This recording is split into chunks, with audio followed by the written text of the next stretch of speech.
ආයිබෝවන් සමාජයේ මිනිසුන්ගේ අතර පොදු මතයක් තියෙනවා මයික්‍රෝවේව් oven එකක් පාවිච්චි කරලා පිස ගන්න ආහාරයට ගත්තට පස්සේ නොයෙකුත් ආකාරයේ ලෙඩ රෝග ඇති වෙන්න ඒක හේතු වෙනවා කියලා. මේකේ විද්‍යාත්මකව ඇත්ත නැත්ත හොයන ගමන්ම ආහාර පිස ගන්න පාවිච්චි කරන අනිත් ක්‍රම වලින් මයික්‍රෝවේව් oven එක වෙනස් වෙන්නේ කොහොමද සහ ඒ වායේ තියෙන හොඳ නරක ගැන කතා කරන්න තමයි අද අපි ඇවිල්ලා ඉන්නේ.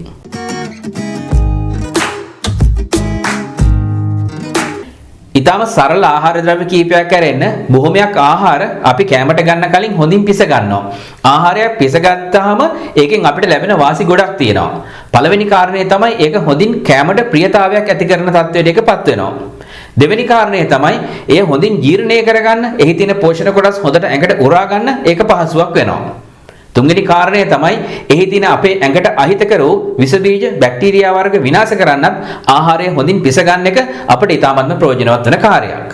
එතකොට ඇත්තටම මොකද්ද මේ මයික්‍රෝවේව් oven එක පාවිච්චි කරලා ආහාරයක් පිළියෙල කර ගැනීමේ තියෙන වෙනස? මෙන්න මේ වගේ සමාජයේ නිතරම කතා නොකරන මාතෘකා ඔයගලන් හමුවට අරගෙන එන එකම channel එක තමයි FOODbodyMIND. අපේ channel එකට ඔබ අලුත් කෙනෙක් නම් පල්ලෙහා තියෙන subscribe button එක ඔබන්න අමතක කරන්න එපා. ඒ වගේම තමයි ඒ ළඟ තියෙන සීනුව සලකුණ එබුවොත් එහෙම ඔයගලන්ට අපි අප්ලෝඩ් කරන අලුත් වීඩියෝ ඉක්මනටම බලා ගන්න පුළුවන් වෙනවා. ඒ වගේම comment of the week කියලා කියන පසුබිම යටතේ පසුගිය සතියේ අපි කරපු දියවැඩියාවට ජාන සම්බන්ධයක් නැහැ කියලා කියන වැඩසටහනට ඔබ ගෙනාපු හොඳම comment එක අපි මෙන්න මේ ඕගලන්ගේ වම්පසින් දැන් මේ අවස්ථාවේ දැක ගන්න සලස්වනවා. ඒ වගේම අපි ඉල්ලා සිටිනවා මේ වීඩියෝ එකටත් ඔබගේ වටිනා කියන comment එක යොමු කරන්න. ඒකත් එයින් හොඳම දේ අපි ලබන සතියේ තෝරගෙන බොහෝ දෙනාගේ දැන ගැනීම පිණිස අපි ප්‍රදර්ශනය කරන්න ලෑස්ති වෙලා ඉන්නවා. අද කාලේ ගොඩක්ම අපි ආහාරයක් පිස ගන්න පාවිච්චි කරන්නේ මෙන්න මේ වගේ ක්‍රම කීපයක්. තවමත් ග්‍රාමීයව ගොඩක් වෙලාවට පාවිච්චි කරන්නේ මෙන්න මේ දර ලිප. ඊට අමතරව නාගරිකව සහ අර්ධ නාගරිකව අපි පාවිච්චි කරනවා මේ ගෑස් ලිප. තවත් එවැනිම අවස්ථාවක් තමයි මේ ඉලෙක්ට්‍රික් කුකර් එක. ඒ වගේම තමයි මේ විදුලි බලය එහෙම නැත්නම් ගෑස් එක පාවිච්චි කරලා අපි පිස ගන්න තවත් ක්‍රමයක් තමයි ප්‍රෙෂර් කුකර් කියලා කියන්නේ. ඒ වගේම මේ සියලුම දේවල් වලට වඩා වෙනස් විදියට තමයි මෙන්න මේ මයික්‍රෝවේව් oven එකෙන් ආහාරය පිළියෙල වෙන්නේ. බලමු මේක වෙනස් වෙන්නේ කොහොමද කියලා අනිත් ආහාර පිළියෙල කරන ක්‍රම වලින්. ආහාරයක් උයා ගන්න පාවිච්චි කරන ක්‍රමයේ කොච්චර හොඳයිද කියලා කියන එක තීරණය කරන්න වෙන්නේ අපිට වැදගත්ම වෙන මෙන්න මේ කියන පෝෂණ සංඝටකයන් වලට සිද්ධ වෙන හානිය ගැන සලකලා බලලා. ඒ පෝෂණ කොටස් තමයි පළවෙනි එක අපි දන්නවා කාබෝහයිඩ්‍රේට්. ඒ වගේම තමයි ලිපිඩ. ඒ වගේම ප්‍රෝටීන, වයිටමින්ස්, මිනරල්ස්. මේවායින් අපි පාවිච්චි කරන ආහාර පිළියෙල කරන ක්‍රමයේ මත විශේෂම බලපෑමක් ඇති කරන්නේ ඒකේ තියෙන ප්‍රෝටීන වලට සහ ඒකේ තියෙන විටමින් වලට. ඒ නිසා අපි බලමු කොයි ක්‍රමයේද වඩා සාර්ථකව මේක පිළියෙල කරගන්නේ කියලා. ඒ අතරින් මයික්‍රෝවේව් oven එකට කොච්චර හොඳ තැනක් ලැබෙනවද නැද්ද කියලාත් අපි කතා කරලා බලමු. මේ මයික්‍රෝවේව් මුල් කාලවලදී භාවිතා කරේ යුද කටයුතු සඳහා. දෙවන ලෝක යුද්ධයේ තරම් ඈතට දිව යන මේ මයික්‍රෝවේව් වල ඉතිහාසය ආහාර පිළියෙල කරගන්න භාවිතා කරන්න පුළුවන් කෙනෙක් හොයාගත්තේ බොහොම අහම්බෙන්. පර්සි ස්පෙන්සර් කියලා කියන විද්‍යාඥයා ඔහුගේ සාක්කුවේ තිබිච්ච චොක්ලට් බාර් එකක් දියවල යන්න හේතු හොයන්න ගිය නිසා තමයි මේ මයික්‍රෝවේව් oven එක කියලා කියන එක බිහි වුණේ. මේ මයික්‍රෝවේව් oven එක බිහි වෙන්න හේතුව තමයි මැග්නට්‍රෝන් කියලා කියන ඉලෙක්ට්‍රොනික සහ විදුලිය භාවිතා කරලා ක්‍රියාත්මක වෙන මේ විශේෂ උපකරණය. මේක තමයි මයික්‍රෝවේව් oven එකක් ඇතුලේ ආහාරය පිස ගන්න පාවිච්චි කරන ප්‍රධානතම ගැජට් එක එහෙම නැත්නම් අවයවය වෙන්නේ. ඇත්තටම මේ මයික්‍රෝවේව් කියලා හඳුන්වන තරංග ආයාම එහෙම නැත්නම් ඒ තරංග වර්ගයේ අපේ එදිනෙදා දකින්න හම්බෙන දෘශ්‍ය ආලෝක පරාසය තුලත් තියෙන එක්තරා තරංග සංඛ්‍යාත කොටසක්. මේ තරංග සංඛ්‍යාත කොටස් ඇත්තටම රේඩියෝ ස්ටේෂන් එකකින් නිකුත් වෙනවා වෙන්න පුළුවන්. ඒ වගේම අපි ගෙදර පාවිච්චි කරන Wi-Fi වලත් මේක තියෙනවා. ඒ වගේම අපි පාවිච්චි කරන මොබයිල් ෆෝන් එකකිනොත් මේ වගේ මයික්‍රෝවේව් නිකුත් වෙනවා. මෙන්න මේ මයික්‍රෝවේව් oven එක ඇතුලේ තියෙන අපි අර කලින් සඳහන් කරපු විශේෂිත උපකරණය හරහා නිකුත් කරන තරංග මගින් තමයි මේක ඇතුලේ තියෙන ආහාරය පිස ගැනීමට ලක් වෙන්නේ. ඒක සිද්ධ වෙන විශේෂයෙන් මේ ආහාරයේ අන්තර්ගත වෙලා තියෙන ජලයේ ප්‍රමාණයත් එක්ක. ඒ වගේ මේකට සරල වශයෙන් බලපානවා කියලා හොයාගෙන තිනවා. එහි අන්තර්ගත වෙලා තියෙන ග්ලූකෝස් එහෙම නැත්නම් කාබෝහයිඩ්‍රේට් පිෂ්ඨය වගේ දේවලුත්. ඇතර මේ මයික්‍රෝවේව් සඳහා භාවිතා කරන්නේ non ionization radiation එහෙම නැත්නම් අයනයිසේෂන් නොවෙච්ච විද්‍යුත් චුම්බක තරංගයක්. ඔබ දන්න පරිදි මේ ජලය කියලා කියන එක හැදිලා තියෙන්නේ ඔක්සිජන් පරමාණුවක් එක්ක හයිඩ්‍රජන් පරමාණු දෙකක් එකට එකතු වෙලා. මේකේ ඔක්සිජන් වටා ඍණ ආරෝපණයකුත් හයිඩ්‍රජන් එක්ක ධන ආරෝපණයකුත් තියෙන නිසා මේ අණුව අපි කියනවා ද්‍රවීයයි කියලා. මයික්‍රෝවේව් මේ ද්‍රවීය අණුව හරහා ගමන් කරද්දී මේ ජලයේ අණුව මොකද වෙන්නේ? උඩට පහළට මේක භ්‍රමණය වෙන්න පටන් ගන්නවා. මේ භ්‍රමණය වීම නිසා මේ අණුව ඒ ආශ්‍රිතව තියෙන වෙනත් අණුත් එක්ක ගැටිලා හටගන්න තාපය නිසා තමයි ආහාරය පිසෙන්න එහෙම නැත්නම් ආහාරය පිළියෙල වෙන්න පටන් ගන්නෙ. සාමාන්‍ය අපි ආහාර උයන්න එහෙම නැත්නම් ආහාර පිළියෙල කරගන්න පාවිච්චි කරන ගොඩක් ක්‍රමවලදී මේක ආශ්‍රිතව තියෙන මේ ආහාරයට වටා තියෙන ජලයේ රත් වෙලා තමයි ආහාරය පිසෙන්න රත් වෙන්න පටන් ගන්නෙ. ඒ කියන්නේ ආහාරයේ ඉදීම එහෙම නැත්නම් පිසීම සිද්ධ වෙන්නේ පිට ඉඳලා ඇතුළට. නමුත් මේ මයික්‍රෝවේව් oven එකේ එහෙම නෙමෙයි. මයික්‍රෝවේව් oven එකේ අපි කලින් සඳහන් කරපු විදිහට මේ ඇතුළේ තියෙන ආහාරය පිසෙන්න එහෙම නැත්නම් ආහාරය පිළියෙල වෙන්න බලපාන්නේ ඒක හරහා ගමන් කරන අර විශේෂිත වූ තරංගය නිසා. එතකොට මේ ඇතුළේ තියෙන අණු කම්පණය වෙනකොට ආහාරයේ අභ්‍යන්තරයේ ඉඳලා පිටට තමයි ආහාරය පිළියෙල වෙන්නේ එහෙම නැත්නම් පිසෙන්න පටන් ගන්නෙ. සමහර අවස්ථාවල සමහරු කියනවා මේක බොහොම ඒකාකාරීව ආහාරය පිසෙන්න එක උදව්වක් කියලා. සමහරක් අය කියනවා සමහර ආහාර විශේෂයෙන්ම චිකන් සමහරක් ඒ වගේ විශාල ආහාර කොටස් මේක ඇතුලේ පිසිනකොට හොඳින් පිසිච්ච නැති කොටසොත් මේක තුල ඉතුරු වෙනවා කියලා. ඒකට හේතුව තමයි අර තරංග ආයාමයත් එක්ක මුණ නොගැහිච්ච කොටස් නොගැහිච්ච ප්‍රදේශ මේ ආහාරය තුල තිබීම. ඉතින් එහෙමනම් අපි බලමු මේ මයික්‍රෝවේව් oven එකක් පාවිච්චි කරලා ආහාරය පිළියෙල කර ගැනීම සහ අපි මෙච්චර කාලයක් සාමාන්‍යයෙන් සාම්ප්‍රදායිකව පාවිච්චි කරපු ක්‍රමත් ඒ වගේම ගෑස් කුකරයක් එහෙම නැත්නම් ප්‍රෙෂර් කුකර් එකක් පාවිච්චි කරලා ආහාර පිළියෙල කරගන්න ක්‍රම අතරක් තියෙන හොඳ සහ නරක මොනවද කියලා. මයික්‍රෝවේව් oven වලින් විතරක් නෙමෙයි වෙනත් ඕනෑම ක්‍රමයක ආහාර පිළියෙල කර ගැනීමකදී ආහාරයකට සිද්ධ වෙන්න පුළුවන් නරක ගති ලක්ෂණ අපි මුලින් කතා කරලා බැලුවොත් ඒකේ පළවෙනි කාරණය තමයි ඒ ආහාරයේ තියෙන ප්‍රෝටීන සහ විටමින් වලට සිද්ධ වෙන්න පුළුවන් හානිය. උදාහරණයක් හැටියට අපි ගත්තොත් එහෙම විටමින් C කියලා කියන්නේ ඒ වගේ ප්‍රධානම ගණයක විටමින් වර්ගයක්. ඒ වගේම විටමින් B කියලා කියන එකත් මේ වගේම තාපයට ඉතාමත්ම සංවේදී. ඒ නිසා මේ මයික්‍රෝවේව් හෝ එහෙම නැත්නම් වෙනත් ඕනෑම වර්ගයක ආහාර පිළියෙල කර ගැනීමකදී විශාල වශයෙන්ම හානි වෙන්නේ එහි තියෙන විටමින් වලට. ඒ වගේම තමයි ප්‍රෝටීන වලටත් යම්කිසි හානියක් වෙනවා.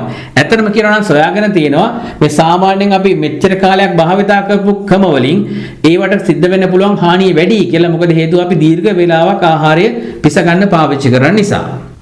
දෙවෙනි කාරණය තමයි ගොඩක් වෙලාවට ජනතාව දැනුවත් නොවී තියෙන කාරණේ. ඒක තමයි අපි කියනවා ෆ්‍රී රැඩිකල් කියලා. එහෙම නැත්නම් මුක්ත කණ්ඩක.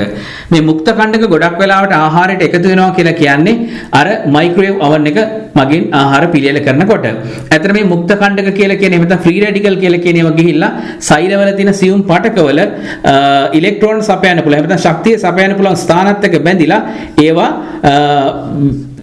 වැය වී යාමට එහෙම නැත්නම් දි รา යාමට හේතු කරන සංඝටකයක් තමයි මේ ෆ්‍රී රැඩිකල් කියලා කියන්නේ.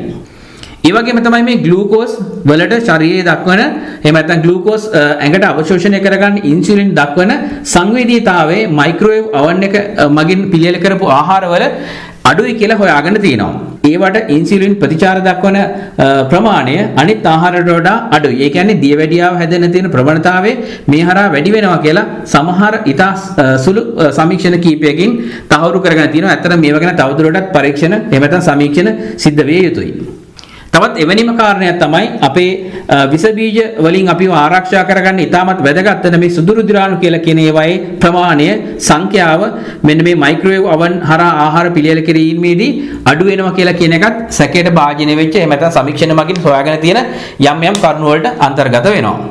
ඒ වගේම මේ මයික්‍රෝවේව් හරහා කැන්සර් පිළිකා වගේ දේවල් ඒ වගේම ඇස්වල කැටරැක්ට් ඒ කියන්නේ සුද ඒ වගේම සමහරක් ඇලර්ජිස් එහෙම නැත්නම් ආසාත්මිකතාවයන් ඇති කරන්න හේතු වෙනවා කියලා කියන එකත් අපි යම් ප්‍රමාණයකට අඳුනගෙන තියෙනවා. මෙහි තියෙන ඉතාමත් වැදගත්ම කාරණය තමයි ආහාරයක අන්තර්ගත වෙනවා ජීව ශක්තිය කියලා එකක්. මේ ජීව ගුණයට හානි සිද්ධ වෙනවා ආහාරය පිළියෙල කරගන්න ගත කරන කාලය වැඩි වෙනකොට සහ ආහාරයේ අභ්‍යන්තර අංශු වලට බාහිර දෙයකින් හානි කරොත් එහෙම. ඇතර මේ මයික්‍රෝවේව් oven එක හරහා එහි තියෙන ප්‍රාණික වැලියු එක ගොඩක් අඩු කරනවා. ඒ නිසා මේ ප්‍රාණික වැලියුස් අඩු නොකර අපි ආහාරයට එකතු කරගන්න පුළුවන් නම් ඉතාමත්ම ප්‍රයෝජනවත් වෙනවා අපිට ඒක. ආහාර පිළියෙල කරගන්න ක්‍රමයේ මත පදනම් වෙන හොඳ ලක්ෂණ මොනවද කියලා බැලුවොත් එහෙම මේ මයික්‍රෝවේව් oven භාවිතා කරාන් පස්සේ ඉතාමත් කෙටි කාලයක් මේකට ගත වෙන නිසා ඇතර මේකේ තියෙන විටමින් වලට සහ ප්‍රෝටීන් වලට සිද්ධ වෙන්න පුළුවන් ඩැමේජ් එක ගොඩක් අඩුයි කියලා හොයාගෙන තියෙනවා අපි සාම්ප්‍රදායික පාවිච්චි කරන ක්‍රම වලට සාපේක්ෂව. ඒ වගේම තවත් හොඳ ලක්ෂණයක් හැටියට ඒකේ දකින්න තියෙනවා අපි සාම්ප්‍රදායිකව පාවිච්චි කරන ක්‍රම වලදී ජලය එකතු කරලා ආහාරය පිස ගන්න නිසා මෙහි ජලය එකතු වෙන්නේ නැතිකම නිසාත් ජලයේ දිය වෙන සමහර කනිජ ලවණ විටමින් වගේ දේවල් මේ ආහාරය තුල රැඳෙන්න මේ මයික්‍රෝවේව් oven එක භාවිතා කරලා ආහාරය පිස ගන්න එක වාසිදායක වෙලා තියෙනවා. ඒ වගේම ජනතාව අතර තියෙන වැරදි මතයක් හැටියට තියෙනවා මේ රේඩියෝ ඇක්ටිව් මැටීරියල්ස් මේ ආහාරය තුල හට ගන්නවා කියලා මයික්‍රෝවේව් oven එකක් භාවිතා කරලා ආහාර පිළියෙල කරාට පස්සේ ඒ වුණාට එහෙම දෙයක් නැහැ කියලා කියන එක ගැන පැහැදිලි තීරණයක් එහෙම නැත්නම් සමීක්ෂණ වලින් හෙළි වෙලා තියෙනවා. ඒ වගේම මේ මයික්‍රෝවේව් එනර්ජි මේ ආහාරය ඇතුලේ ඉතුරු වෙන්නේ නැහැ. ඉතින් මෙහිදී තියෙන තවත් වැදගත් දෙයක් මතක් කරන්න ඕන මේ මයික්‍රෝවේව් oven එකක් පාවිච්චි කරලා ආහාර පිස ගන්නකොට ඔබ ඒක බහලන්නේ ප්ලාස්ටික් භාජනයක නම් ඒ භාජනයේ තියෙන නොයෙකුත් විස රසායනික සංඝටක මේ ආහාරයට එකතු වෙන්න පුළුවන්. සමහරක් ඒවා ඇත්තටම කියනවා නම් පිළිකාකාරක දේවල්. ඉතින් ඒ නිසා ඊටමත් නරක දේ තමයි මේ මයික්‍රෝවේව් oven එකදී සිද්ධ වෙන. ඒක අන්තර්ගත කරලා තියෙන භාජන නිසා ආහාරයට එකතු වෙන්න පුළුවන් විස ද්‍රව්‍ය ඊට අහිතකර බව. මේකට ඉතා හොඳයි කියලා කියන එහෙම තමයි මයික්‍රෝවේව් ආහාර භාවිතා කරන්න සුදුසුයි කියලා කියන එකට ගොඩක් වෙලාවට පක්ෂපාතීව කතා කරපු රිසර්චර්ස් කියන ආයතන තුනක් තියෙනවා. එකක් තමයි හාවර්ඩ් මෙඩිකල් ස්කූල් එක.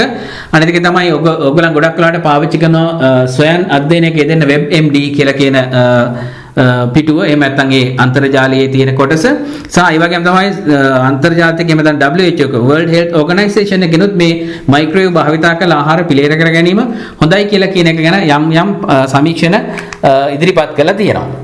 ඉතින් මේ මයික්‍රෝවේව් භාවිතය නිසා අපේ ආහාර පුරුද්දට එකතු වෙලා තියෙන ඉතාමත්ම නරක පුරුද්ද තමයි සතියකට එක සැරයක් දවස් කීපයකට එක සැරයක් විතරක් උයලා එහෙම නැත්නම් ආහාර පිළියෙල කරලා ඩීප් ෆ්‍රීසර් එකක තියලා මයික්‍රෝවේව් oven එකෙන් රත් කරලා ආහාරයට ගන්න පුරුද්දක් තියෙනවා. ඇත්තට මේක ඉතාමත් නරක දෙයක්. ඒ කියන්නේ අර ආහාරයේ තියෙන ජීව ගුණයට ඉතා විශාල හානියක් වෙනවා. ඒක නිකම් බඩ පුරව ගන්න දෙයක් විතරක් වෙලා තියෙනවා මේ ක්‍රමේ නිසා.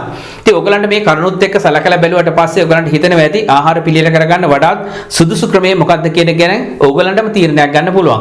ඇත්තටම මගේ නම් පෞද්ගලිකව ආහාර පිළියෙල කරගන්න මම ඉතාමත්ම කැමති ක්‍රමය තමයි දරලිප් භාවිතා කරලා ආහාරය පිළියෙල කරගන්න එක. ඒකට හේතුව තමයි ආහාරය එවැනි දර භාවිතා කරලා පිළියෙල කරගත්තාම ඒකට ලැබෙන විශේෂිත රසය. තවත් කාරණයක් කියන්න ඕන මේක ඉතාම වැදගත් කාරණා. ඒක තමයි ලෝකේ ඉතාමත්ම ඉහළ සෞඛ්‍ය තත්ත්වයකින් දීර්ඝ ජීවිත කාලයක් වැඩි ආයුෂයක් ගත කරපු බොහොමයක් මේ දර භාවිතා කරලා ආහාර පිළියෙල කරගත්ත අය. ඔයගොල්ලන් අහලා තියෙන හොන්සා වැලි කියලා කියන එක. එහෙම නැත්නම් පාකිස්තානයේ ඉහළින් තියෙන නිම්නයක තියෙන එක්තරා ජන කොට්ටාසයක් ඒ ආශ්‍රිතව ඉන්නවා. ඒගොල්ලන් සාමාන්‍ය ඉතා දීර්ඝ ජීවිත කාලයක් ගත කරන අය. ඔවුන්නේ අලු වලින් කොටසක් මේ ආහාරයට එකතු කරනවා. මොකද අලු කියලා කියන්නේ ඉතාමත්ම වැදගත් khනිජ ලවණ තියෙන සංඝටකයක්. ඉතින් ඒ නිසා ඒ ආහාර අපි ගෙදර ලිපේ අම්මා දර ලිපේ ආහාර හදනකොටත් අලු මේකට ඉබේම එකතු වෙනවා.